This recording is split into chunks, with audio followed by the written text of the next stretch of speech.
Hello there. In this video, I'm going to talk about the Harbourfront Streetcar. This is a streetcar that helped build Toronto's waterfront and can be seen as setting the standard for how all new future streetcar lines would be built. So, let's get into the video.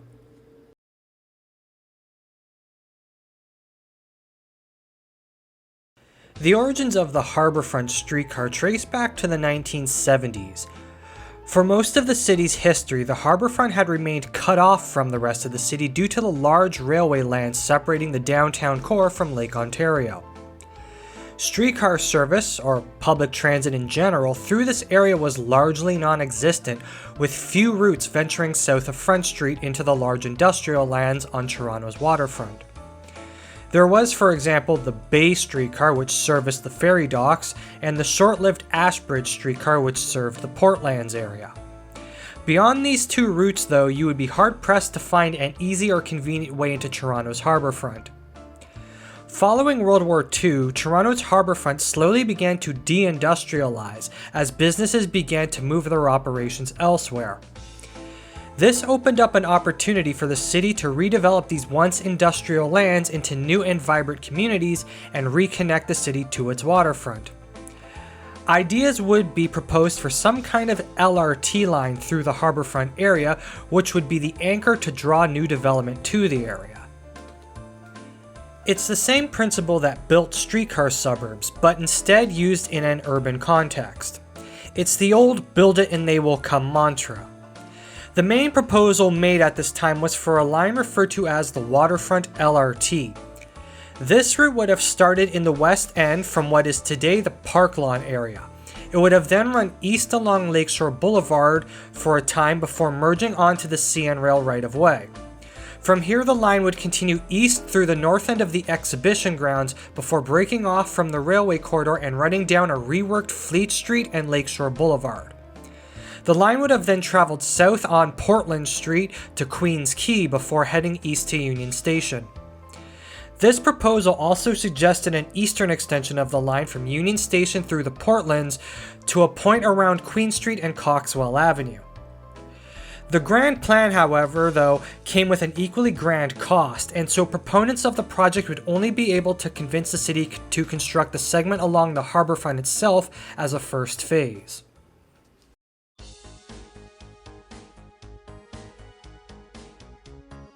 The project as it was approved would at least for the start be a part of the Spadina LRT project, which was also proposed and approved at the time. However, due to complications with that project, which I get into in my video about the Spadina streetcar, only the segment of the line along Queens Quay would be built first.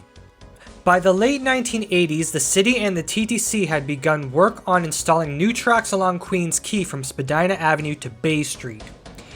These tracks would run down the middle of the street in a dedicated right-of-way, with stops having dedicated platforms instead of riders just waiting on the sidewalks. At Bay Street, a new underground tunnel would be constructed running north from Queens Quay to an underground loop at Union Station. An underground stop would also be built at the intersection of Queens Quay and Bay Street. Tracks would also be installed along Spadina Avenue to King Street to connect this line to the rest of the streetcar network. Lastly, an off-street turnback loop would also be constructed at the intersection of Queens Quay and Spadina. The construction of this line would also mark a series of firsts, as this new Harbourfront LRT would be the first completely new expansion of the streetcar network in Toronto since World War II. The stretch of the line from Queens Quay to Union would also be the first underground segment of the streetcar network that wasn't just a turnback loop like at St. Clair West and eventually Spadina stations. Or put another way, it was Toronto's first and to date only real streetcar subway, even if it is only like half a kilometer long.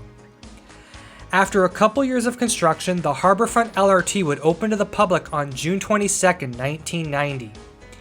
The line would be short, running from Union Station Loop to Queens Quay Loop at Spadina Avenue, with additional stops at Queens Quay Ferry Terminal, York Street, Simcoe Street, and Reith Street. Because this line was being presented as an LRT line, it was considered part of the rapid transit network and would appear on maps with the color orange.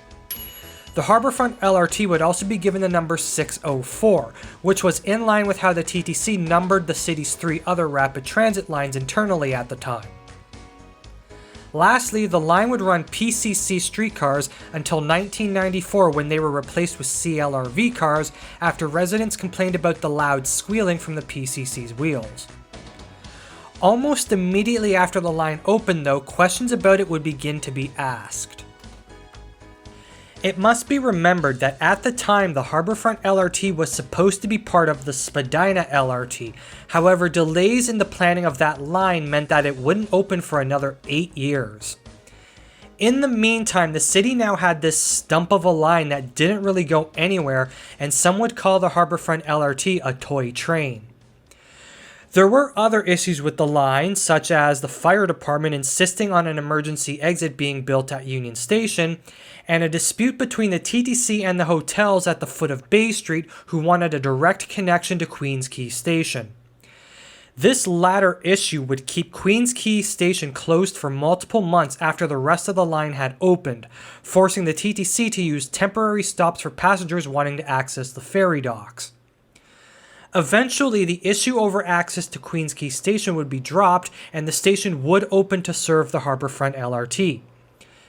It wasn't all bad though, as passengers going to the Sky Dome would use the line, and local businesses did enjoy the increased tourist traffic the line brought.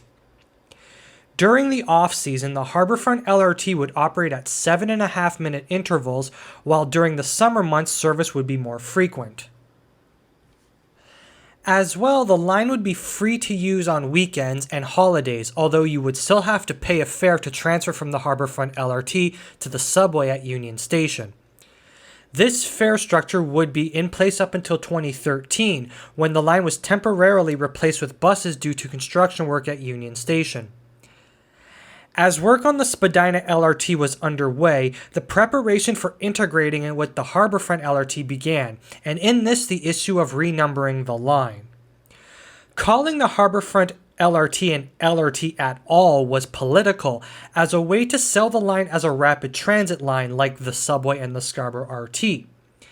As mentioned before, the Harbourfront LRT would appear on TTC maps with the color orange and was given a rapid transit number, in this case 604.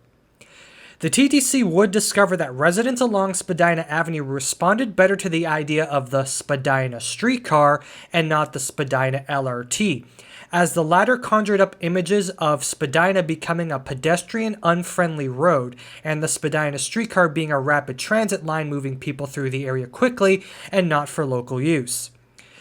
Bearing this in mind, the TTC would opt not to give the Spadina LRT the 604 route designation, but instead give it the number 510, which was a streetcar designation.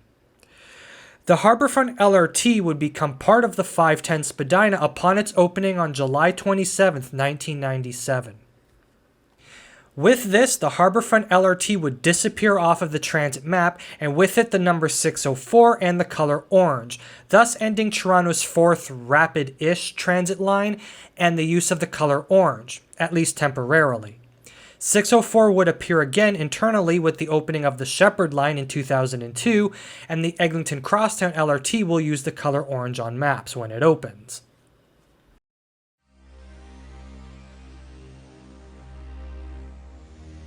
In 1997, after the Harbourfront LRT had become part of the 510 Spadina, the TTC quickly got to work on bridging the gap along Queens Quay between Spadina Avenue and Bathurst Street.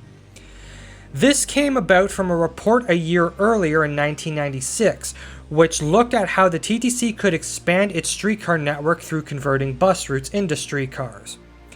Of the proposals examined, the only one that was recommended was bridging the aforementioned gap. Not only would this be a pragmatic idea from a network perspective, but the area along Queens Quay west of Spadina Avenue towards the exhibition had begun to rapidly redevelop, and more transit service would be needed in that area.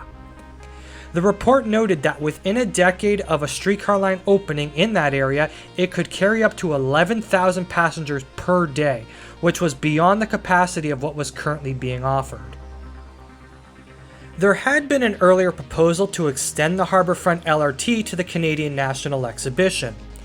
This would have been done by routing the line north on Spadina to what is today Bremner Boulevard, and then running west on a private right-of-way to the north of Fort York to the exhibition. This proposal, however, fell through due to stalled redevelopment plans between Spadina and Bathurst. In 1995, the original exhibition loop was abandoned and a new one constructed to the north under the Gardiner Expressway. This new loop, which opened on June 16, 1996, would be built to LRT standards as the waterfront LRT was still on the table at the time. By 1997, the waterfront LRT plan had fallen to the wayside, but the TTC still saw the exhibition as the natural terminus for an extension of the Harbourfront Streetcar as it currently existed. With only 850 meters of new track needing to be built between Spadina and Bathurst, the TTC would quickly set out to get approvals from the City of Toronto and the Province of Ontario. The segment of the line from Spadina Avenue to Lower Portland Street would be built first, as it was already outlined in the Waterfront LRT Environmental Assessment. The segment between Lower Portland and Bathurst Street would require approval from the province, as this deviated from the original LRT plan. There was also the question about the pre-existing tracks along Fleet Street. Under the LRT proposal, these would be moved off to their own right-of-way as part of a combined Fleet Street and Lakeshore Boulevard. A study done in 1989 concluded that this would have cost around $67 million, which is around $141 million today. Instead, it would be cheaper to simplify the right-of-way along Fleet Street at a cost of $13.25 million, which is about $27.9 million today. On July 21, 2000, the Harbourfront Streetcar would return as the 509 Harbourfront, operating from Union Station to the exhibition. The opening of the 509 Harbourfront would end service on the 121 Front Esplanade bus, which previously operated this service west of Spadina, as well as the seasonal 521 King Exhibition Streetcar. After opening, the 509 Harbourfront would operate a limited service, as it didn't have the ridership to justify evening service. During the summer months, though, this would be different. Sunday morning service as well would be cut back to Fleet Loop, limiting the number of streetcars used, as well as to limit service overlap with the 511 Bathurst. As the years went on, the area around Toronto's Harbourfront developed, and the ridership on the 509 would steadily grow, and by 2008 it would be operating 7 days a week from the early morning to the late evening. The most recent change to the line would come about in 2012. That year, service on the route would be suspended temporarily due to construction work at Union Station. In conjunction with this, the TTC would begin rebuilding the line as part of Waterfront Toronto's project to realign Queen's Quay between Spadina Avenue and Bay Street.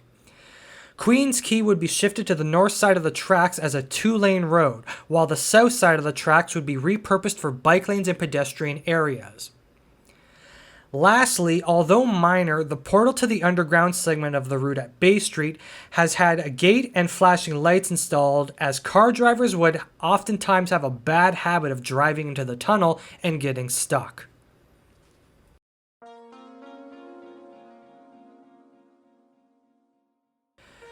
The future of the 509 Harbourfront is an interesting one, as there are a couple plans on the table, although it is unknown yet what role the 509 itself will play in them.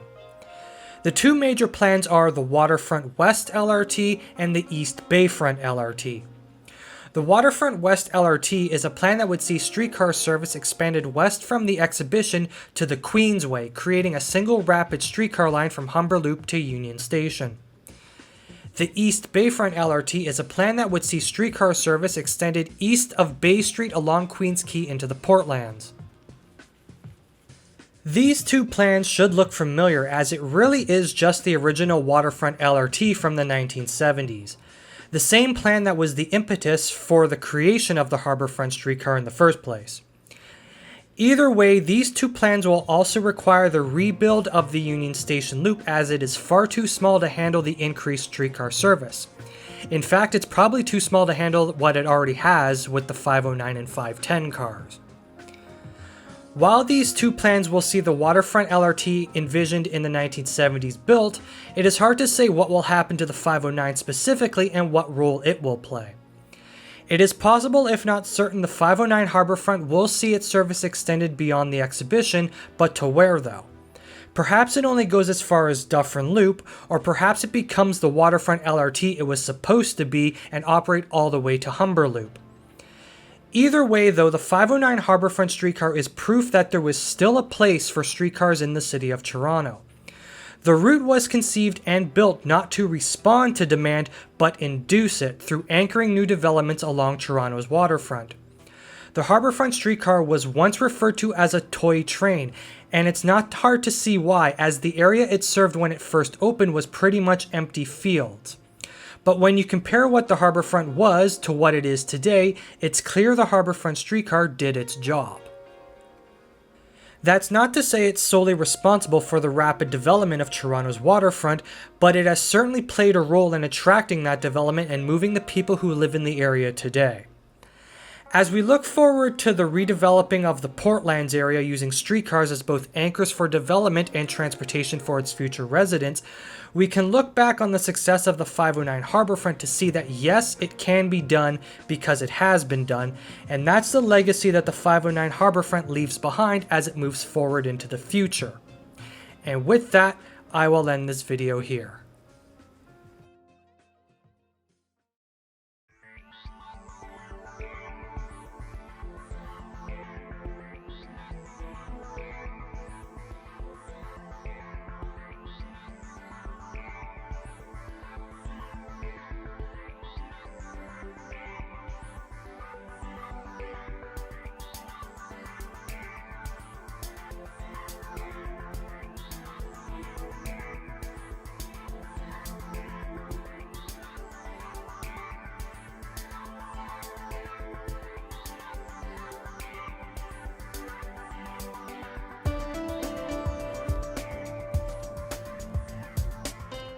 Thank you for watching this video, and if you enjoyed it and want to see more like it, please hit that subscribe button because there are more videos like it on the channel and there are more videos like it on the way.